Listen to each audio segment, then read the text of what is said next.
Today, we're going to be talking about getting rid of the sheep ass mindset now, and developing a wolf mindset. Now, we're going to be talking about this with Cole because Cole DaSilva gets it, man. I'm going to give you guys a little bit of a backstory on Cole and how me and Cole first got together. We're going to be talking about how he built his coaching business from $0 to $20,000 a month and then became a partner with Aesthetic Nation and PT Domination. So, Cole, why don't we give the people a little bit of a backstory? When me and you first got together, bro, like when you first kind of like came across my IG or whatever. So where were you at in your life? What were you doing? Who's Cole? What's the backstory? All right. So you want the origin, like what caused me to first reach out to you then? Is that what you're thinking? Yeah, bro. I want the origin. Give me the origin. All right. So with kind of keeping it as close as we can to when I first actually met Brian, we're going to talk about when I was in Sparwood, BC. So guys, for everybody who don't know me, my name is Cole DaSilva. I used to be an ironworker. That's actually what I did before me and Brian met. And while I was an ironworker, I was also severely addicted to Percosets, eating around 4 to 6 a day. Okay. Depending on what the day was like. And I would drink consistently. And I'm talking about like, I'd go into work drunk and then I would, right after I was done work, I'd go get drunk again. So I was in a pretty dark place and there was a bunch of things that ended up happening. I'm not going to go too in depth on them unless Brian does ask me here, but there was one turning moment where I just reached a point where I didn't want to be that loser, for lack of a better term, anymore. I didn't want to be that fucking guy. I wanted to be better. I wanted to start taking care of my body. I wanted to take my life to the next fucking level. So I started working out like crazy. We were actually working in Sparwood, BC at the time. And I was going to the gym every fucking day. I was meal prepping in this like shitty little motel fucking kitchen with like scratched up pans and like nasty looking shit. And one of my coworkers was like, yo, you should contact this guy named Brian. He's training my fiance's brother right now, and he knows what he's talking about. But he's only training fitness competitors, is what the fuck was told to me. And right away, I'm like, nah, I'm good, bro. I don't want to train a fitness competition. Because number one, as much as I was like, I admired those guys, it never really fucking called to me to do a fitness competition, right? Yeah. And then finally, after like a day of him being like, Cole, just fucking do it. You're already hiring all these other bullshit programs just to check them out. I'm like, fine. So I remember calling Brian at lunch. And Brian was like, yo, well, first off, before I even get to coach you, I need to see what you look like. So I remember standing basically 3/4 naked in our fucking lunch hall with a bunch of random like construction workers getting photos taken of me. And then I'm talking to him on the phone and I'm like, yeah, dude, I just like want to get into shape. I want to like blah, blah, blah, blah, blah. Don't really remember what was said. But long story short, he told me, okay, dope. Well, if you want to join, you're going to do a fitness competition in 12 weeks. I'm like, nah, bro, that's not for me. He's like, you're going to do it. He's like, you got to do it. I'm like, that's just not for me. He's like, well, if you're not going to do that, I'm not going to coach you. And then something about that, like the like, fuck you, you're going to do what I said, which has basically been my mentality forever. Kind of like, I was like, all right, motherfucker, let's go. Bet. Sounds good to me. So I was like, yo, let's go. Sounds good. And then it was the first words that he said to me as soon as we started working together, where it was like if I see you drinking or if I see you doing any drugs or hear of you doing any of those things, I'll drop you instantly. And that type of mindset has always resonated with me. So it just triggered the relationship that you guys see today. Yeah, it's funny because I remember when you first applied, in your type form, you were mentioning that you were like just recently quitting drinking and I didn't know anything about the Percocets at the time. You just mentioned that you were trying to get out of the party life is basically what your application said. Basically. And so for me, I'm always like a big believer that like you can't be in two places at one time. So if you're like trying to be fit and you're trying to be healthy, like you can't be fit and healthy and also like be in the party life. Like you need to choose one or the other. And so I was like, if you're in this, like you're in this. So Cole DaSilva started prepping with me. And back when I was a fitness competitor or fitness coach for competitors. And Cole actually, dude, Cole's the cute motherfucker, man. Cole, this is how my coaching program worked, right? So we do training plans, meal plans, accountability, etc. And one of the things that I believed is I wanted to have a slight edge on every single other person that was entering the show. And so we would do posing sessions once a week. Yeah. Once a week, we'd get together at my house and I would run everyone through posing sessions. I'd give them feedback. I'd help them develop their routine. We'd work through their turns, etc. So there was like posing session every Saturday at like 9 a.m. Cole would be there every Saturday at 8:50 a.m. knocking on my apartment door because it was in my like apartment and we do it in the gym. He'd knock on my apartment door just like ready to go. And I'm like, bro, posing doesn't start for 10 minutes. But he was there. Like he was there 10 minutes early. He was there right on time every single time. Bro, when you were there, like there was a lot of other people that were competing in the same show and like they were doing decent, but like you were like always on it. Like every single day, you're the first person to send me your check-in every single week. It was at 5 a.m. every time, 10 out of 10 on your meal plan every single time. Every single day, you were like there for posing practice. You were sending me videos every day. What was your mindset around that? Because I know you were also working 12 hours a day for construction. Well, my mindset's been pretty simple for a long time. And this is actually funny because I've had a lot of friends kind of like talk to me about this where they see the mentality in me, even though sometimes I don't notice it myself. Like, yo, when I want to do something, it's just like, that's the end all be all of what's going to happen. So yeah, I was showing up and I saw all the other competitors that were showing up with us. I was going to compete against fucking most of them. I knew that they were all just grinding. So I was like, well, fuck that. I'm just going to outwork you. That was literally my mindset. Like when I put my mind to something, I refuse to be like fucking outworked, period. And I know it's a pretty cliche saying, like everybody says that, right? Like, I will not be outworked. And they listen to all these fucking Eric Thomas motivational videos talking about how they're going to be the biggest beast in the room, etc. But then they don't fucking show up for themselves. And I've just never really believed in that. Like, if I don't truly like something, then I don't usually go at it 100%. But if I'm really going to go for something, then I'm going to go all out, because what the fuck's the point of doing it if you're not going to? Like, it doesn't make any sense to me. No, I get it. And I think that you're like, I'm briefly going to touch on this and we're going to get deep dive into it later. But I think that a lot of people say they're going to go all out and a lot of people say they're going to show out, but then their actions always never speak it. Yeah. Yeah. And then they're like, why isn't my life changing? But they're not actually doing the shit that's necessary. And so when you went to that fitness competition, you won first place in overall, and you actually beat out a lot of the other competitors I was training. And some were bigger than you. Yeah, like 35 pounds heavier than me. By 35 pounds, they were significantly bigger, but your posing was perfect because you practiced every single day. And you were shredded because you never missed a meal. And so there were a lot of people that were upset about that, but like your actions spoke louder than your words. It's like you weren't just saying it. You were like showing up. You were doing everything that was required of you in order to win that show. And you won that show. And so I remember after you won that show, you came up to me and you're like, yo, man, like, I love what this did for my lifestyle. Like, I want to be a trainer for Aesthetic Nation. And I literally looked at you and I said, the only way I'm going to make you a trainer is if you win your next show.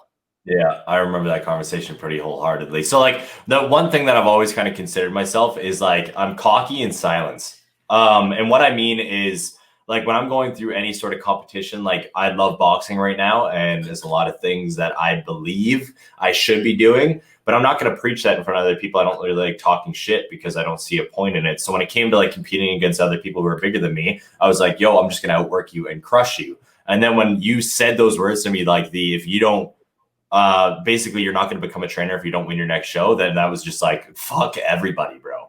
Like I was like, there's no way I'm losing this next show. But I just went into it like super, again, cocky in silence, because that was just the end all be all goal for me. Like I kind of saw a light at the end of the tunnel after I won the first show, when I was like, maybe I can make a career out of this, even though like I really enjoy it. So then that was just it. It was like, let's fucking go all in. So dude, at the time, this was something that a lot of people don't know about you, but at the time you were financially struggling and you never told me this. But you know, part of winning your next show, like you said, you wanted to be a trainer. I'm like, okay, that's great. So you got to win your next show. I'm like, and you need to be certified, because you don't have your personal trainer certification right now. So like you did really good. You won your show, but like you still don't know what the fuck you're talking about when it comes to like doing training plans and nutrition plans. So you need to get your certification. So I told you needed to get your certification and you needed to win your next show. So I'm basically giving you these like hoops to jump through. And you were also like you just spent a bunch of time partying. So it's not like you had a bunch of money saved up. Can you tell the audience what you did in order to pay? Because you didn't tell me this until after. Until we were already in the team, until everything was happening. Yeah. Okay. So before we get into this, most people will use money as a reason that they're not accomplishing their goals, right? Mm-hmm. Most people will say, I don't have the money to hire a trainer, or, you know, I don't have the money to hire a business coach, or I just can't afford to be in this program, or this is, you know, I really want to make this work, but money. What did you do? So first off, guys, to give you a little bit of a breakdown on why I was so quote unquote not financially stable is because of my Percocet and drinking problems, guys. Like when I meant like I had money problems, it was like I took out a $10,000 loan to buy a car, went in, talked them down because I'm good at talking to give the car to me for $3,000 and spent the rest on fucking drugs and alcohol. I had 2 credit cards that were fucking racked completely all the way up. I have a $2,300 overdraft in my bank account, and I would always be at negative $1,000. I wouldn't be at like fucking zero. It'd be negative 1,000. So paying for Brian, who was, by the way, charging me $350 a month at that time, and trying to fucking do my certification, which cost me, I think it was like $1,000, was an insane amount. So I just started selling everything. So like low key, it's like kind of a running joke in my family too, because I sold my brother's video games. My older brother's video games. He's like, you motherfucker took my games and sold them too. And I was like, yeah, I gotta get them back for that shit. It's because it always bugs me about it. But yeah, I sold my Xbox. I sold video games. I sold fucking random watches I had. I sold like random shit. I actually ended up lucking out because while I was doing all this, I bought a snowboard because I wanted to go learn how to snowboard. And they sent me an extra one. So I hustled to get like triple the price for that one. I basically just did whatever I fucking could to get myself high enough financially to invest in the coach that was helping me change my life. And yeah, Brian had no idea this was happening, by the way. I had no idea. So Cole was on time for all payments. I never had to hassle him every single. And by the way, this was back in the day, online coaches. E-transfers. Yeah, I didn't know about PayPal auto subscription, so I was getting my clients to send me e-transfers every single month. So yeah, I'm clients that would pay on time. I was always like, thank the Lord, because sometimes clients would be like 2 weeks, but Cole was always on time with payments, checked in every single time. And like, guys, one of the things I look for in human beings is hunger. I talked to Cole about this like recently. I'm like, if you have hunger, like everything else is coachable. Like you can coach marketing, you can coach and when Cole's a fitness competitor, I'm like, I can coach you posing, I can coach you on your meal plan, I can get you shredded, we can build your shoulders, we can do whatever we need you to win the show, but I can't coach you how to be hungry. No. That's something that you either have or you don't. And like it can be developed for sure, but Cole just like naturally had it. So he won his next show. First place overall again. And at that point, I had to fucking hire him because I'm like, I was going to hire him. So I had to hire him. I didn't really have a position for him, but I'm like, well, you're fucking hired. And I remember there was a lot of weird fucking feels when I freaking got brought onto the team too, because it was like, who the fuck is this kid type of mentality, but we got to bring him onto the team now. Yeah, because at the time, like I had like 3 other trainers that were working for me. And then all of a sudden I'm just like, hey guys, by the way, like we're hiring Cole DaSilva now. And they're like, what do you mean we're hiring Cole DaSilva? It was 2 other trainers actually. We're like, why are you hiring Cole DaSilva? Like, what is he like? He doesn't deserve a position on this team, but he did it. He earned it. Bro, while you were training for that show, by the way, selling all of your games and your Xboxes and your snowboards, can you walk people through your schedule? Because money is a reason that people don't take action on their goals. But no time is also a reason that people don't take action on their goals. Can you walk people through your schedule? Yeah. Oh my God. So this is one of the reasons why a lot of people get like fucking very bad responses from me when they say that they don't have time. Because like, guys, when I was an ironworker, when I was going through all this, like in the transition, working for my shows, etc., I worked anywhere from 8 to 12 hours. So the reason why I give that range is because if we were out of town, it was usually around 12 hours. If we were in town, it was between 8 to 10. Now, when I say 8, we start at usually 7 a.m. But we were not really, it wasn't like a fucking minute down the road. It was usually a 45-minute drive. So I got to leave the house by 6 a.m. Meaning I got to wake up at fucking 5 a.m. to get my check into Brian in on time, to get fucking weighed in properly, to get my breakfast in, to prep my meals for the day, and then get out the door. Then I'd go to work. I'd work for the entire time. While, by the way, I'm in a lift, okay? A fucking ironworking lift, driving it with my elbows, eating chicken and fucking mustard out of a Tupperware container in minus 35. Okay. Like not like, oh, I got to order food because work's hard. Fuck off. So I'm eating my meals while I'm at work. Then I'd get off work and I'd get home. I'd shower. All right. Then right from there, at the time, if I'm not mistaken, I was boxing 4 times a week, right? I was boxing Monday to Thursday. So I would get home, and I would go straight to the gym. All right. For my first training session of the day, me and my brother would go to the gym. We'd spend 2 hours there, and I would train super fucking intensely. Then, as soon as we were done our workout at the gym, we'd head home. I'd shower, I'd eat, and then we'd go to boxing for 2 hours. And I'd spend 2 hours at boxing. Then I would get home from boxing, and I would spend around half an hour to an hour trying to do some sort of studying or some sort of quiz work on my certifications so I could get certified to train with Brian. All right. And looking at it, boxing usually didn't end until around 8 to 9 p.m., depending on the fucking day. And then it was around a 30-minute drive back home. Then I'd spend an extra hour. So I wasn't going to bed until probably 11, maybe even 12 sometimes. So I was getting around 4 to 6 hours of sleep a night straight for 6 months. All right. And that was like just that span. That wasn't the first show. That was just during that fucking 6 month time. That was it. That was my fucking life. Every minute was accounted for. Damn. Mm-hmm. That's crazy. And yo, like I knew that Cole was working ironworking and he won his show and he was getting a training certification. So when I hired him, it was like a no-brainer for me. And like over the course, so basically after that, I hired Cole. At that point, like once I hired him, I think you quit ironworking pretty soon after that, didn't you? Yeah. So if I'm not mistaken, I joined Aesthetic Nation.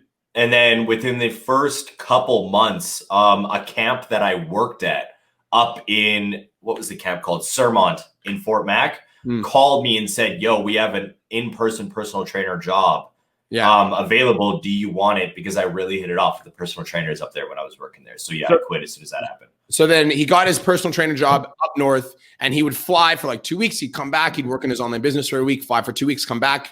But then at some point, we kind of like realized, like, even though he was getting a lot of in-person experience, you did 3 sessions. 3 months in. What do you want me to just tell what happened right now? I don't want to cut you off. Okay. So what happened, guys, is when I first started there, the money on paper, everything was dope. All right. They said that I was going to be making around 5, maybe 6K a month, depending on what it was with living out allowance and everything else. I don't know if you guys know what that means with living out of town, but when you live out of town away from your house, you get a living out allowance. It's a daily allowance that you get. Yeah. So that's what I was getting. However, when I got up there, it was not the fucking case. Okay. Number one, they were in the middle of selling Sermont to another company. So they fired over, if I'm not mistaken, it was like 200 something people. It was insane. Then they were switching fucking a bunch of the actual companies that were working there. So a bunch of trades started coming in and out. So the site went from like 20,000 people on it to like 5,000 in a week, which is insane. All right. It was like a ghost town. So we get up there and I went from like an expected $5,000 a month to 3, which is just not okay with me because ironworking, I was making fucking at least $1,000 to $2,000 more than that. Not to mention I had to pay for my own flights to get up there. Like nothing that was promised to me was actually given to me. So once I reached my 3-month mark, I was just getting so fucking fed up because on top of them lying to me, not getting the experience I wanted, not getting like the money that was promised to me, they had then texted me while I was at the bar with Brian and Julia and some other people, literally saying a text, guys. Oh, by the way, we don't have work for you for the next 2 weeks. So just sit tight and we'll call you when we can. So at this point, like guys, at this point, like Aesthetic Nation was fucking doing awesome. Like I was making like 15 to 20 grand a month myself. And we had a couple other trainers that were on the team as well. And Cole was part-time. Like he had a couple clients here and there. One client. Yeah, one client. Okay. So you have one client. Me and Cole were at the bar and he got this text and we were like pretty drunk. I was fucking hammered. Yeah. Yeah. I remember looking at Cole. I was like, bro, quit your job. He's like, what do you mean? I'm like, quit your job. I'm like, quit your job. I'm like, I got you. Quit your job. I'm like, fuck that place. Like, it's like, doesn't matter. Quit your job. And he's like, I don't know. And so like me, Cole, and Julia ended up talking for like 20, 30 minutes. Cause like, obviously me and Julia were pretty close at the time too. Like we were all hanging out all the time. And Julia was worried because she's like, I don't know if you should quit your job. Like, this is like pretty like, this is pretty risky. Like, you're making money, and like, you know, Aesthetic Nation could work, but it could not work. And like, she was pretty like, you know, Julia is a girl who likes structure. Okay, that's how she always is. So she likes the sustainability. So when me and Brian started this conversation, she instantly was like, this is fucking crazy. Like, you're all at the bar hammered right now. So you're good at talking and I'm good at talking. So I remember me and Julia were in line to go to the washroom, and she was right behind me. I'm like, yo, I fucking got this kid. And I'm like, I know that he has one client right now, and I know that like it's like it seems kind of like, I'm like, I got him. I'm like, I won't fucking let Cole fail. I'm like, he's gonna join us, like he's gonna join the team full time, and I fucking got him. So he quit that night.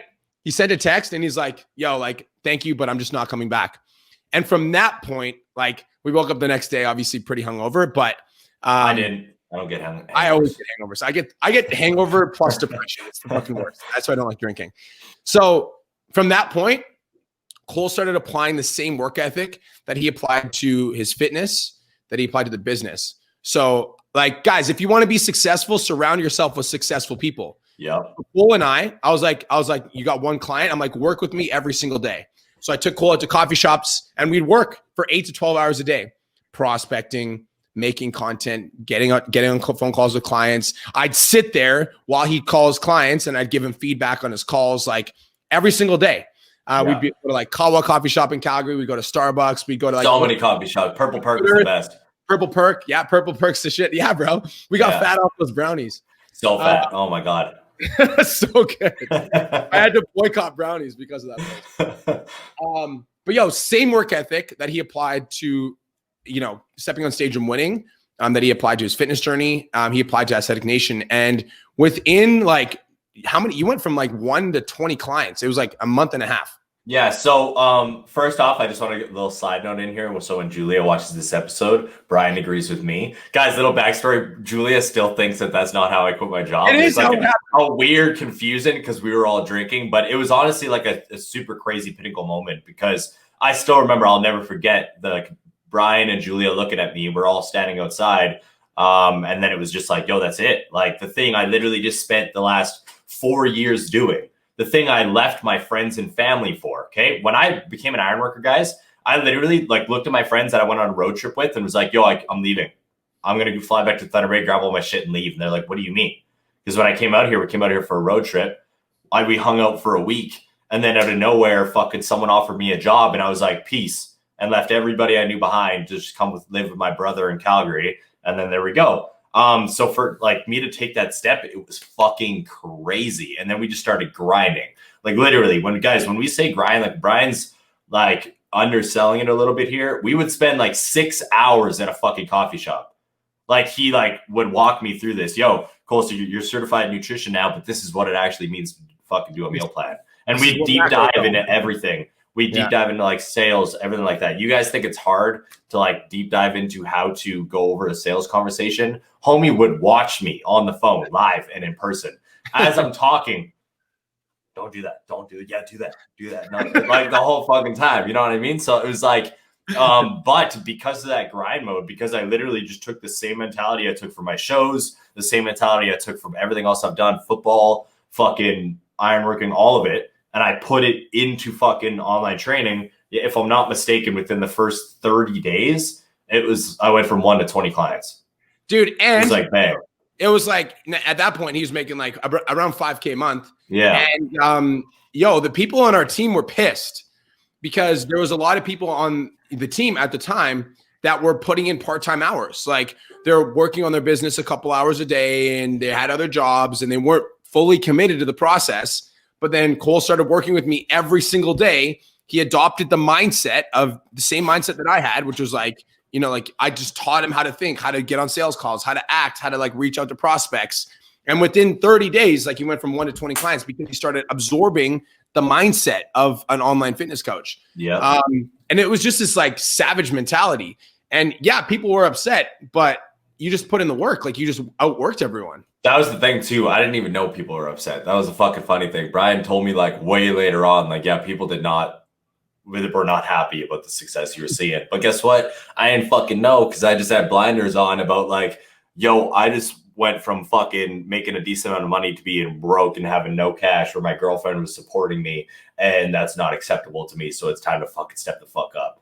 And it was just grind mode. And then it was fucking first 30 days up to 20 clients. If I'm not mistaken, it was in the next month, I ended up gaining another fucking 10 to 15, and then it just kept going and kept going and kept going and kept going. I definitely remember 100% you comfortably stayed around 30 clients the entire time you worked at Aesthetic Nation. Yeah, it was not hard at all for me. Like yeah, it was like easy for you to stay at 30 clients. Like you were always at 30. Yeah. And you're like the king of selling paid. I remember there was 1 month where you sold like it was like 9 or 10 paid in fulls. You made like 15 grand. And you didn't stack any recurring. And I'm always like, yo, stack recurring. And then the next month you made like 4. Yo, so that was actually a funny story. We're going to tell it right now. So guys, when it comes to like, as an online personal trainer, everybody who listens to this podcast or watches these videos obviously knows, all right, you have recurring and paid in full as well. I did recurring for a while, got around like 5K. All right. And it was dope. But then I fucking figured out what paid in fulls were. I had never tried one before. And when I started pitching them and people started investing in them, I was like, yo, this is fucking dope. So I just started popping off. And it was like, had to be over 10K in paid in fulls in fucking 1 month or something. You made 15. I remember you made 15 grand in 1 month. And this is back when Aesthetic Nation was first building. Yeah, just with fucking paid in fulls, guys. That's not even recurring. And then I literally was like amped. I was fucking so fucking amped. But then obviously, because like anybody who doesn't know how to fucking do anything with that shit, took my foot off the gas a little bit. And didn't sell fucking more recurring. So the next month it was like this amount of money to this amount of money. And I was like, what the fuck just happened? Like, what in the hell just happened? This is insane. This is fucking funny, dude. I remember that. That was fucking funny. Oh my God. You like called me stressing out. I'm like, I told you to sell fucking recurring, bro. I'm like, I don't know. It was fucking a hilarious feeling. Cause I literally remember like having a conversation being like, I literally just had the best month of my life. And now this month is stressful as fuck. Like, what the hell is going on? Like, what'd you spend all your money on? Everything. Because that was the big thing too, the transition between going from like addict, basically spending my money on a bunch of dumb shit when it comes to drugs and everything. Dude. And then switching that. Exactly, bro. And now I've got 40 pairs of shoes in my fucking closet because I'm a fucking like straight up fashion girl when it comes to good clothes. All right. I'm obsessed, guys. So that was basically the main thing. And then now I got my jewelry that I spent all my money on. That's for real. We're stacking a bunch of things I probably shouldn't be buying. Shit.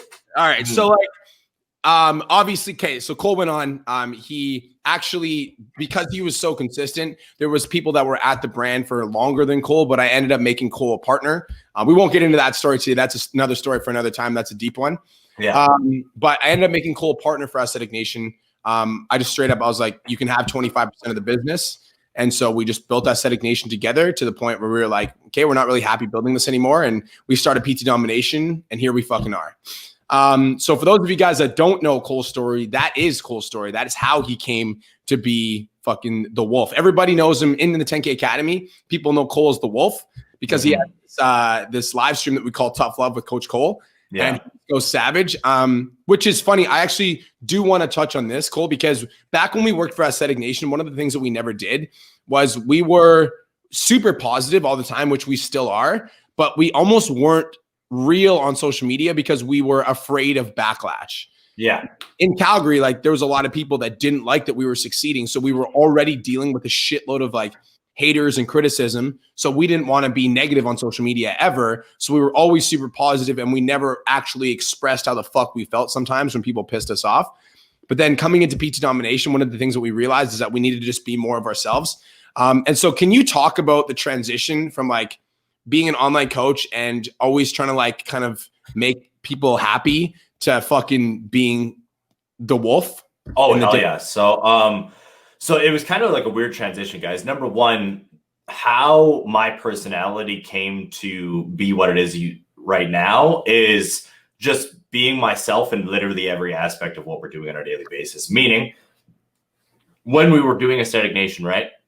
Like Brian said, trying to hide like the, I guess, rough, real, tell it how it is type attitude, no swearing, no nothing like that, because there's a lot of sensitive motherfuckers in Calgary. A lot of people are like super anal about portraying a certain thing online. And when I would try to do lives, right, when we were just doing a stagnation, before PT domination was even a thought, that's what we were trying to do, right? Don't swear, don't like attack anybody's insecurities, don't break down any excuses or justifications because it might piss people off, and we don't want to be seen in a bad light, which makes sense. Yeah, we had a team of like 7 trainers, and a lot of them weren't mentally capable of handling the pressure. Right. A lot of people didn't understand that, which makes sense. If you guys listen to this, that's probably what you guys are thinking, right? I don't want to be seen in a bad light. I don't want people to criticize my live streams. Right. But I physically couldn't do it. Guys, when I'm talking about I physically couldn't do it, you guys really want to see it? Go to my fucking Facebook, go to live streams, and go all the way to the back and watch how fucking bad those things were. I literally like would stutter like a motherfucker, like over and over and over again. And no joke, I'd start a live and then I'd stop it. I'd start a live and then I'd stop it. I'd start a live and then I'd stop it because I couldn't speak properly. I'm like, I say fuck as an adjective or a noun throughout every fucking sentence I say. Okay, I need to say it or I'm not going to be able to speak. And then there was finally like a switching point when we got to the end of Aesthetic Nation where Brian was like, I'm done with fitness coaching. I'm not passionate about it anymore. All right, other reasons. We'll deep dive into that shit in the future. And then he started transitioning to PT domination. And when he transitioned to PT domination, we were slowly growing it. I was coming in for like little guest trainings. And when I was coming in for guest trainings, I think it was like a random training we did. It just kind of came out of nowhere. And Brian was like, yo, your realness popped the fuck off. This is now Tough Love with Coach Cole. This is what we need to do. And as soon as we unlocked that, it was just game over. Because then you started being yourself. Yeah, because it was like I was already kind of near the tipping point of not wanting to be a fitness coach anymore. Not because I don't enjoy it, but because me trying to act like somebody I wasn't was killing my inspiration for training people, inspiration for fitness coaching, etc. But when I was able to speak openly the way I fucking do, like you guys already know, if you know anything about the business, it just translated really fucking well. And it spoke to certain people, which, don't get me wrong, you either love me or you hate me, but my tough love approach is going to tell you exactly what you need to hear. Dude, so we do a Tough Love with Coach Cole every Wednesday in the academy, and every time I watch, I laugh my ass off. Yeah. It gets me. You say some shit that I wish I could say. It's amazing. Yo, it's just because there's like Gary Vee said this in one of his videos or a podcast or something like that, and a teacher asked him, all right, I might misquote this guy, so if you know what I'm talking about, don't get mad at me. Just go search it up. You'll be able to see exactly what he says. But a teacher asked him, like, well, why do you swear so much? And he's like, what do you mean? She's like, well, why do you like curse all in your videos and everything like that? He's like, because like in my mind and in my heart and in my soul, it feels more better to me to like say, instead of like, I love my students, it's I fucking love my students. Like that is what I feel in my soul. Yeah, I know what you're talking about. When I heard that quote, I was like, I resonate with that so much. It's literally insane. Yeah. That's just how it is. It's a fucking word. And if you're not yourself on social media, you're going to burn out 10 times as fast. So I just started being me. You don't like me? Cool. Unfollow me. Like the little button literally means nothing to me anymore. And as soon as I unlocked that, everything just switched up and changed. So those people that are listening to this right now that might struggle with being themselves on social media. So like, I actually want to touch on that for a second, because if you're listening to this right now and you're like, I'm going to go say fuck on my social media. No. But you're not actually that person, then you shouldn't do that. What we are saying is if you if that is a part of your personality and like that's how you communicate, then it might be more authentic for you to be that person on social media instead of pretending that like you're super Mr. Positive all the time and like being yourself.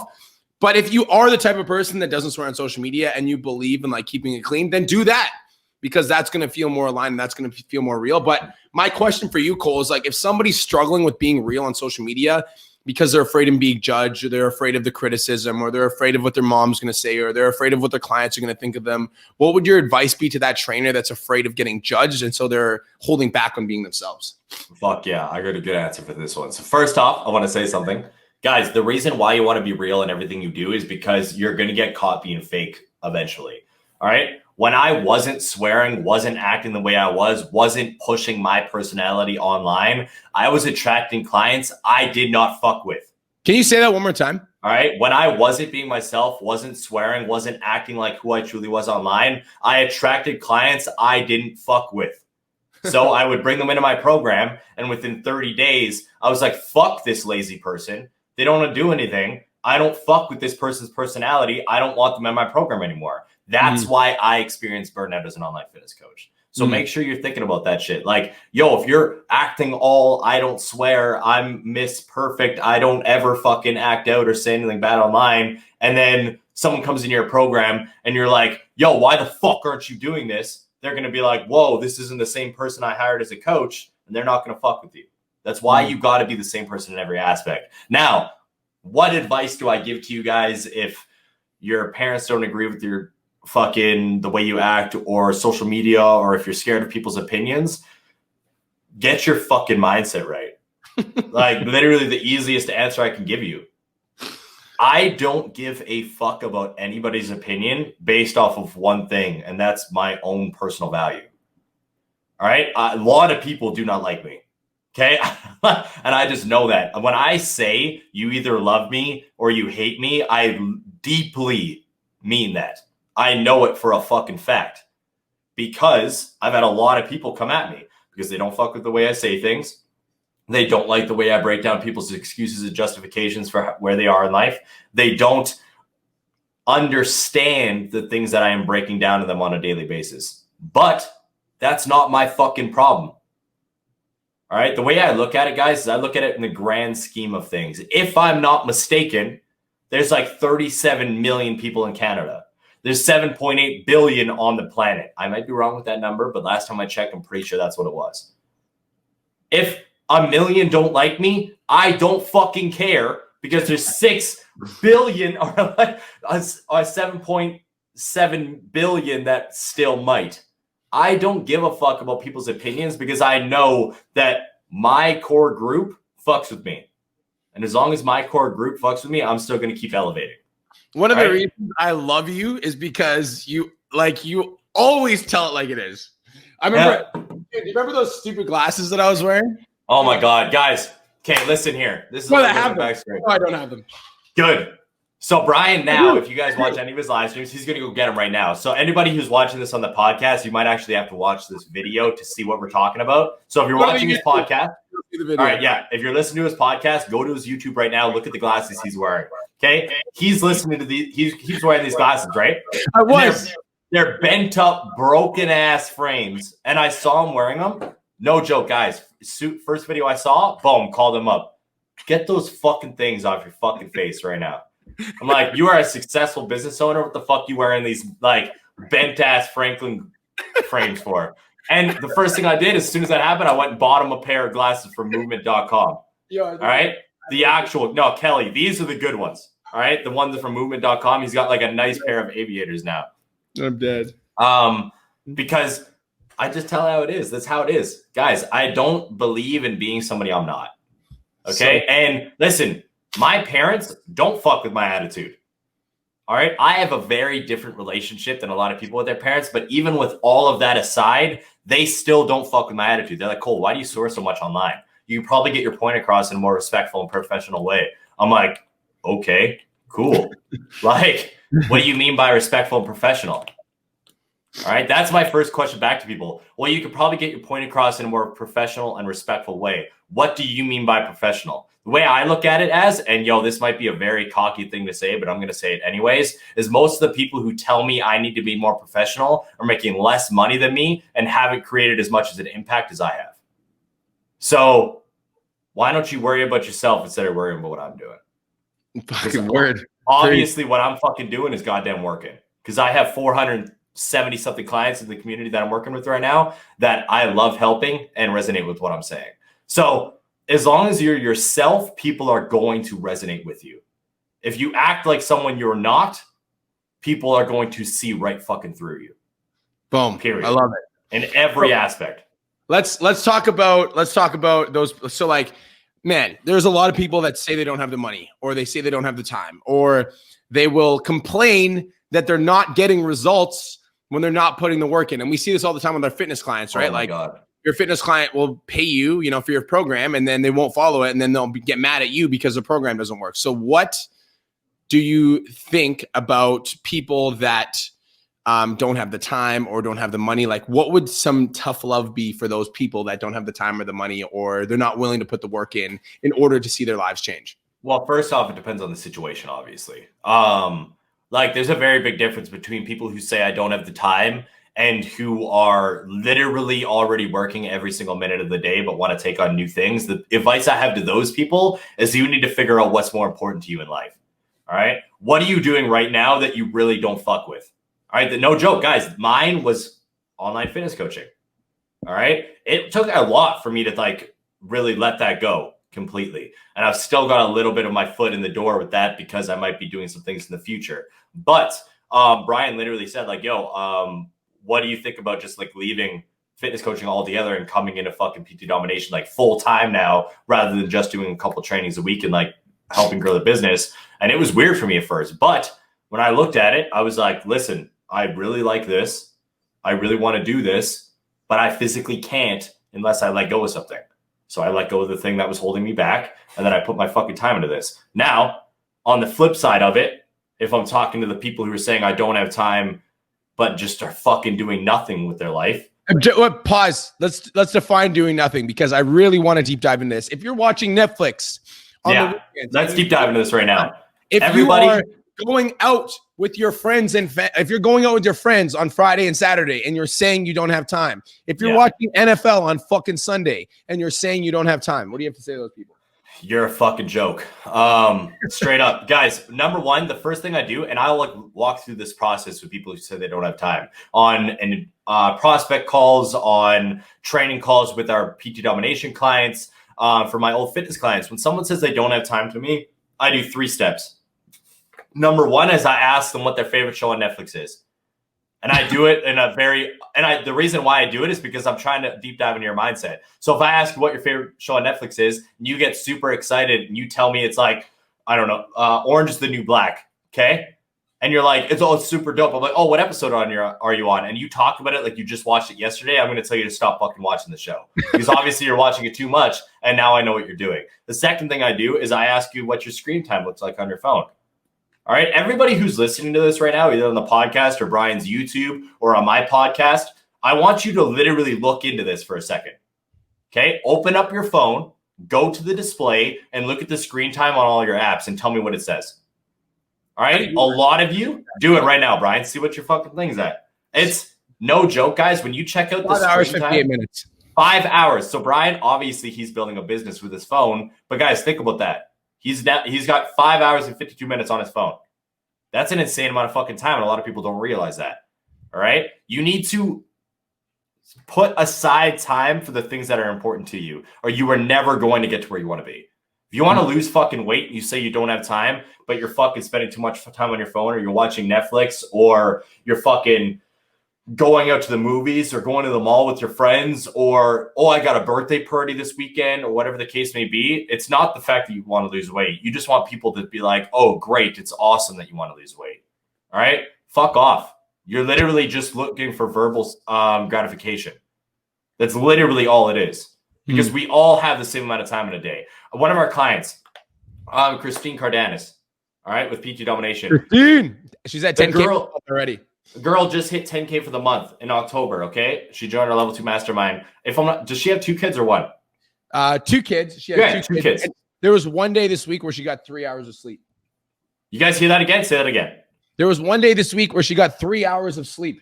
You guys know why? Because it's her fucking priority to put her goddamn work in for her business, for her kids, for her husband, to make money, to grow her fucking online training business.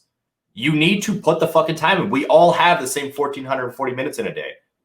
So if you see Brian slaying it, it's not because he's better at anything than you are. He's just willing to put the fucking time in.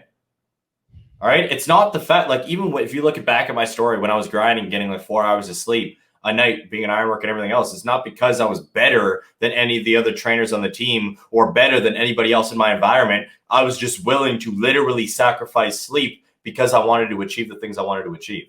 There's a difference between saying saying you're going to be the hardest worker in the room and showing that you're going to be the hardest worker in the room. There's two different things. Just because you listen to fucking Eric Thomas doesn't mean you're a fucking beast. Okay.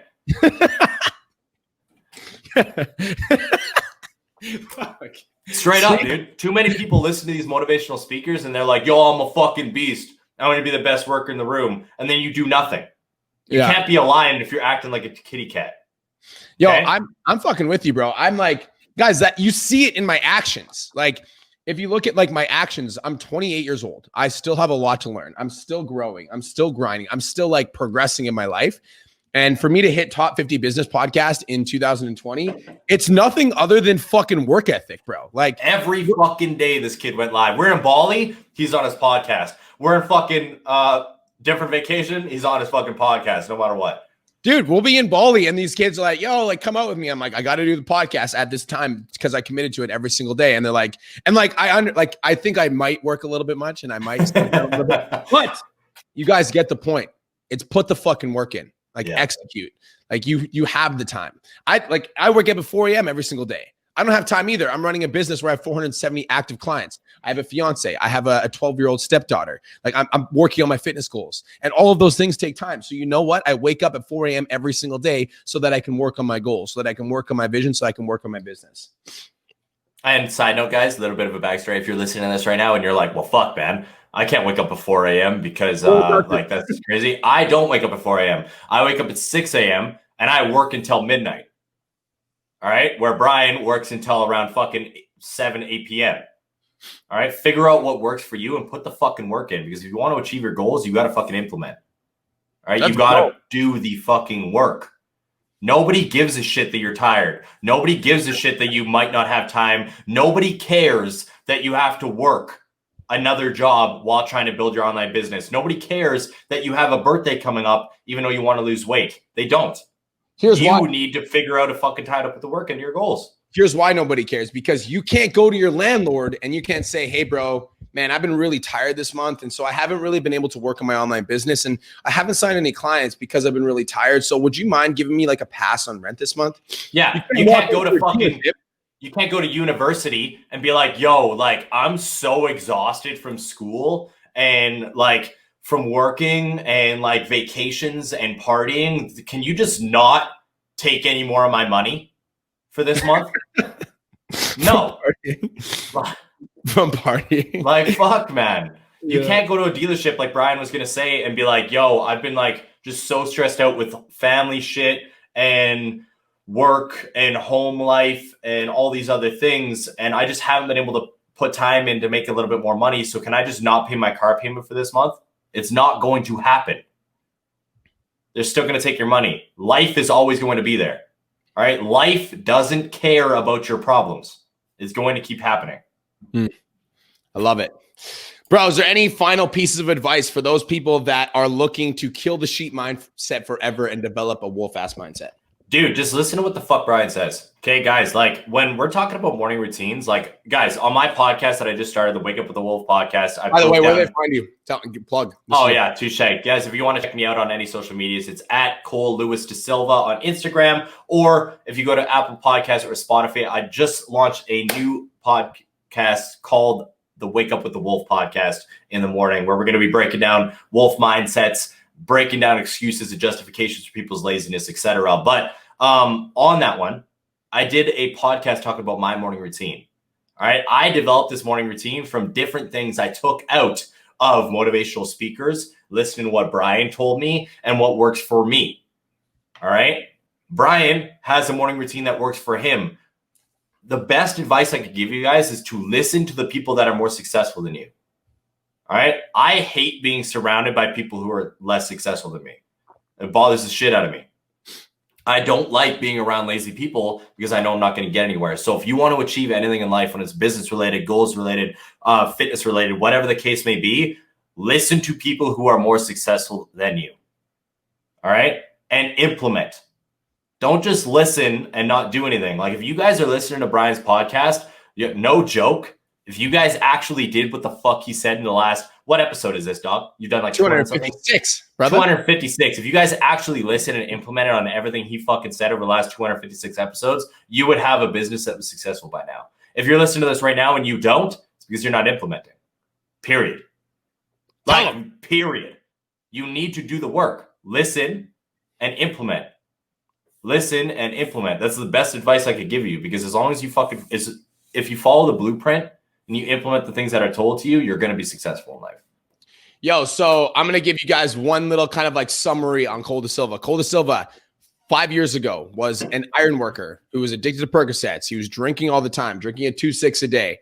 And this is like 5 years later. Now he's a partner with me in PT Domination. We run a business with over 470 active clients right now. We've helped 76 students break $10,000 a month. It's going to be 77 actually today. Right away. Yeah, she's going to hit it today. $25 away from 77, from number 77. 77 students breaking $10,000 a month.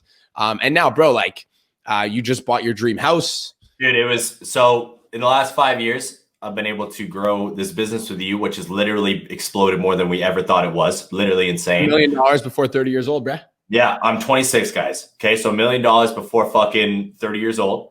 I just bought fucking my first amazing house with Julia. Just got fucking married to her. All right. Just bought my first dream car, a Mercedes C300. Love it to death. I was able to retire Julia out of her job so she could do whatever she wanted with her fucking life instead of working in a fucking construction job that she hates. Yo, life is good. All right. A lot of things have happened in the last 5 years, and it all comes down to like really just working and implementing and deep diving into your mindset.